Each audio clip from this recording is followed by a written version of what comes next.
morning, everyone. Very nice to be here at Nur-Sultan, and I want to thank, obviously, the GFCC for having me to do this spotlight transformation on the future of energy. So I'm hoping to give you just my brief take on what is happening with the energy transition and give you a perspective that will help the panel get going. So that's my job. The 20th century is marked by many great accomplishments, including the advent of the airplane, the evolution of the automobile, curing previously incurable diseases, artificial satellites, and putting a man on the moon. But when it comes to energy, the 20th century is the era of hydrocarbons.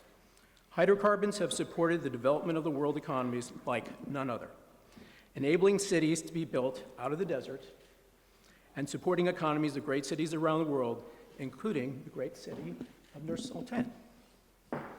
However, there is a different reality that is threatening our survival and is already being acutely felt around the planet, that is climate change.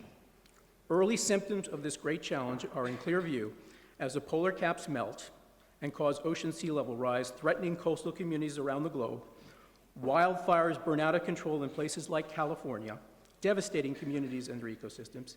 Intense floods wreak havoc in places like the Midwestern US, the breadbasket of the country. Hurricanes are more frequent and intense, like the ones that virtually destroyed almost the entire Abaco Islands, one of the northern Bahamas. The world has also lost as much as 1/3 of arable lands over the past 40 years, at a time when the global population is growing at a rapid rate, and the world will need more food.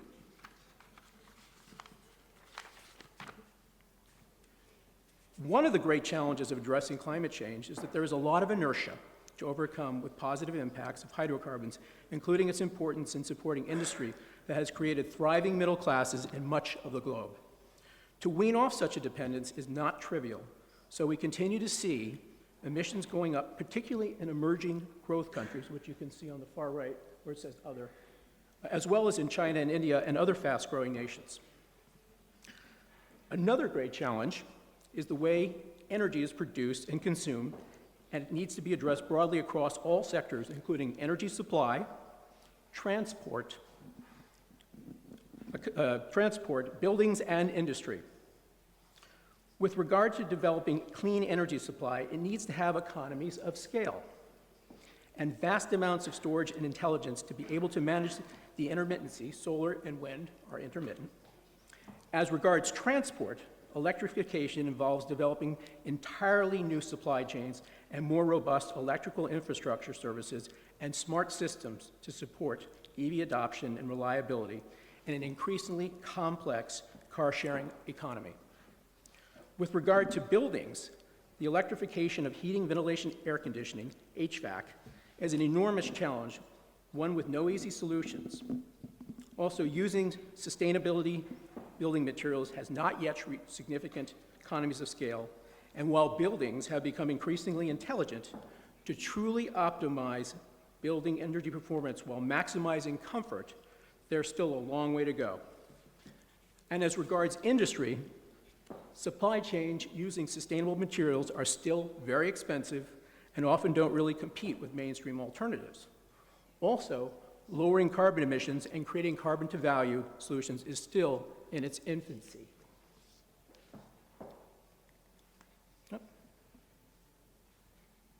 However, the good news is that clean energy supply is here due to progressive policies, global demand, and stunning reductions due to the cost advances and improvements in technologies and the economies of scale. As you can see on the slide, over the past decade, wind energy costs have come down by a factor of 3, solar around 7, and batteries similar to solar. This is in stark contrast to what I was told by a leading energy expert in the summer of 1975, just after completing my junior year of high school. While I was working on a solar project, he confidently informed me that solar would never become economic on the Earth's surface because solar insulation was not dense enough. But with wind, you might have something, he said, but you would still need to have high, sustainable winds at velocities only available at places like the North Pole and would need to develop room temperature superconductors to transmit it to the lower 48 states. How times have changed. And more good news is that due to the support of global policies and cost reduction, forecasts like the International Energy Agency and Bloomberg now show renewable energy net of traditional hydro, that's on the left here, going from less than 10% of global electricity mix to nearly 50% of global electricity mix by the mid-century, being led by the EU, US, China, India, and several other leading nations. Forecasted increases in storage from less than 1% of a total of global electricity to 15% of global electricity capacity will be needed. This equates to 1,200 gigawatts of stationary battery capacity. That's 1,200 nuclear power plants. Even more astounding is the amount of battery storage which is expected to be in EVs, 10 times that amount, or 12,000 gigawatts, equivalent to nuclear power plants. As the energy transition proceeds, I continue to observe the 3 Ds: decarbonization, decentralization, and digitization.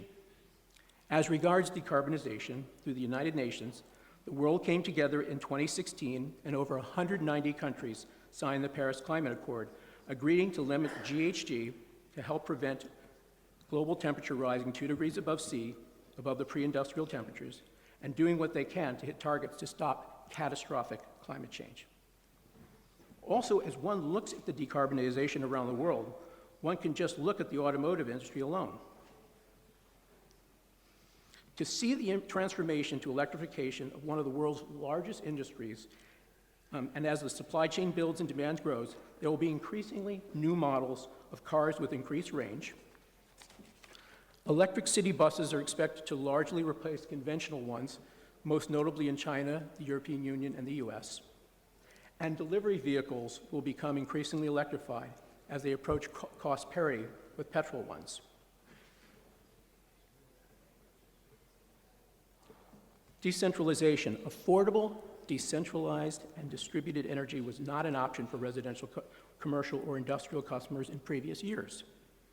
But with declining prices and favorable tariffs and/or incentives, customers have much more optionality on their early energy decisions than in some places, like California, for example. Starting in 2020, solar is mandated for all new home construction.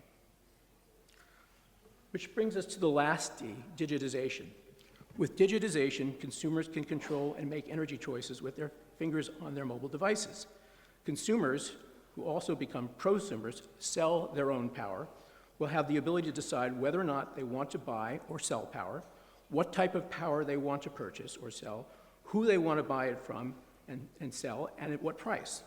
Through proper system design and data management, dynamic local energy clean markets will develop and evolve, likely supported by safe and secure blockchain platforms.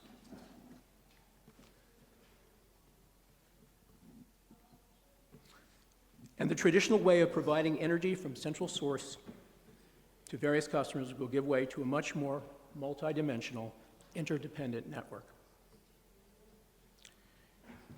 Given the trends of the 3 Ds, I'd now like to talk about the 3 R opportunities: reliability, resilience, and remuneration.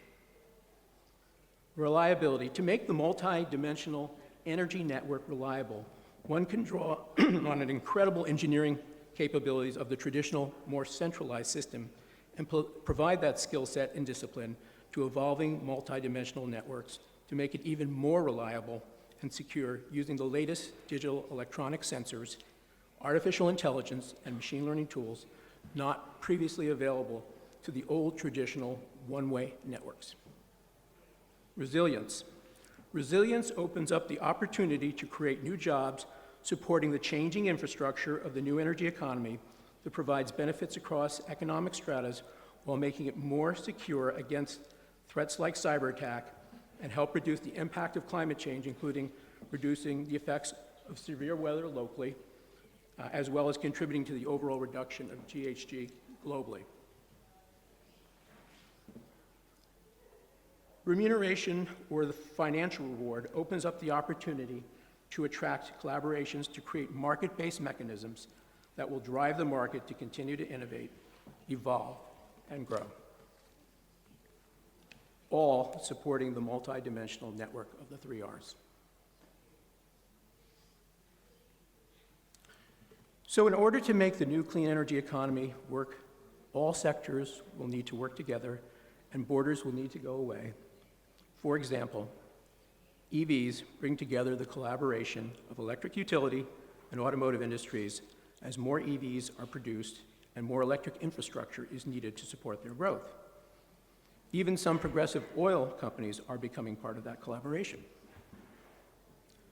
Sustainable buildings are driving closer relationships between energy services and real estate owners. More real estate organizations are focusing on how to make their buildings more sustainable, and a place like New York City, where I'm from, will be penalized heavily if they do not act to reduce GHG, 40% by 2030 and 80% by 2050. Nobody knows how to do this, by the way, but it's an incredibly tough goal.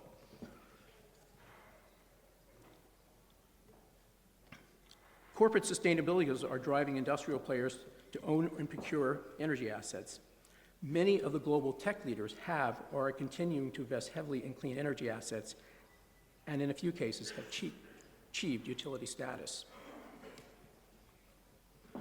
So in contrast to the 20th century, the century of hydrocarbons, the story of the 21st century will be one of multidimensional clean energy systems, utilizing technology from centers of excellence like Silicon Valley, and in a state that is mandating 100% clean energy by 2045. That's, by the way, California. And in places like Shenzhen, where buses and taxis are now completely electric.